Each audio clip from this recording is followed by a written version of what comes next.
We begin with that failed terror plot. Andrew Mitchell is NBC's chief foreign affairs correspondent, and Pete Williams is NBC's justice correspondent.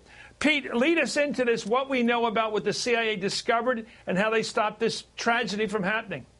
Well, this, they say, is a great success for intelligence, that the plot was to happen around the one-year anniversary of bin Laden's killing by the U.S. Now, of course, that was last week. And they say that the plan was to get someone, a suicide bomber, to get on board an airliner coming to the U.S. Now, they say no specific airline or flight had been chosen, no ticket had been purchased, but they say that a suicide bomber had been recruited.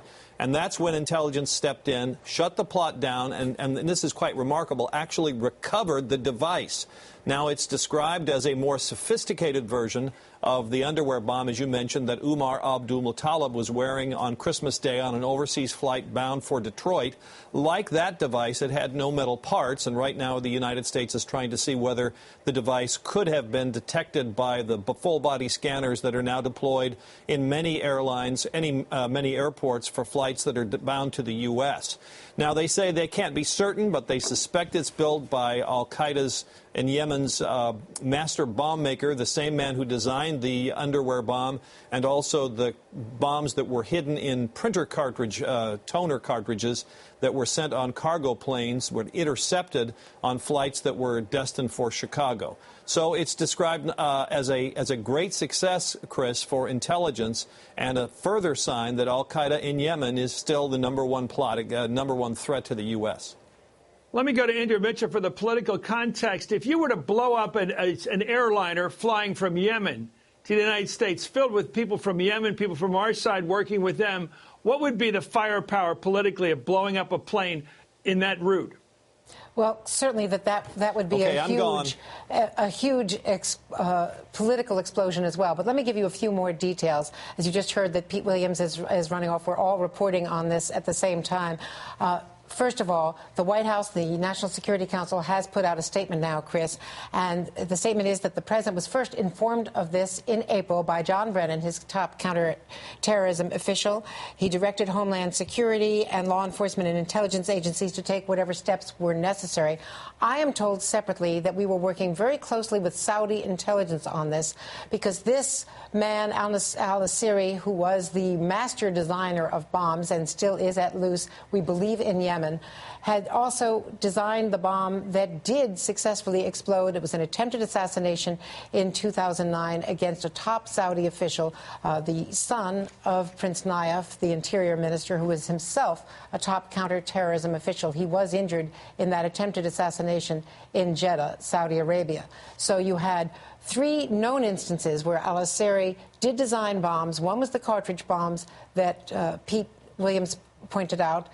The other, of course, was the underwear bomber in 2009, and then the successful attempt, the attempted assassination that did blow up against this Saudi official. One other thing, the Saudi officials, Saudi intelligence reportedly cooperated with the U.S., Chris, in trying to find this suicide bomber and actually find the device. And it has been suggested to me, and we need more corroboration of this, that finding the suicide bomber and the device did lead to this Sunday's attack in Yemen on a leading al-Qaeda official, reportedly the man who replaced Al-Awlaki as the leader of al-Qaeda in the Arabian Peninsula. So these may well be connected, that the intelligence developed with this thwarted plot did lead to a successful drone attack in Yemen. We don't know. We don't have a second source on that. I'm just suggesting that it has been told to me that these are connected. Chris? Andrea, step back from what we're doing now, the police reporting on this, the news-breaking part. Give us the context. Maybe it needs to be explained one more time. What's al-Qaeda trying to accomplish in the Saudi Peninsula? Why is it targeting us? Why is it using people from Yemen? What's it trying to disrupt geopolitically with these attempted attacks? Well, as you know, al-Qaeda in the Arabian Peninsula, now mainly located in Yemen, is considered the greatest threat against the United States. These are the terrorists, first Al-Awlaki and then his successors, who have been trying repeatedly to attack the American homeland. Since Osama bin Laden was pretty much removed from any kind of operational leadership. And we know from his final letters and his communications that he was aspirational. He did want to attack President Obama. He did want to attack the then leader of U.S. forces in Afghanistan, General David Petraeus, then following that, of course, the head of the CIA.